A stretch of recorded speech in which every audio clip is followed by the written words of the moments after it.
What Easter means to me is Jesus because he died on the cross for our sin.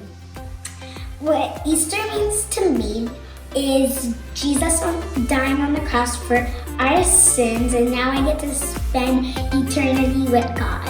Easter means that when God died on the cross for our sins, and then on the third day, he rose up, and that third day we call is Easter.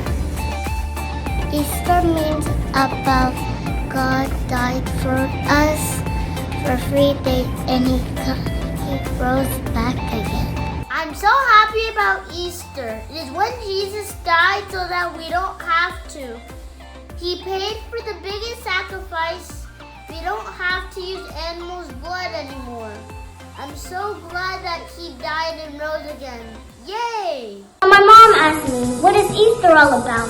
I first said, oh, it's all the candy in my mouth. I said, you know, the Easter Bunny, the one we take pictures with and find funny. She said, no, what does the Bible say about something special that happened on that day? I said, oh, it's about the Lord that died and rose again. He died for us to cast away all sins. The only man in history that died for you and me. And on that third day, he woke up to say, I'm alive, my God is still alive. He's still working miracles. And I'm still living. Happy Easter!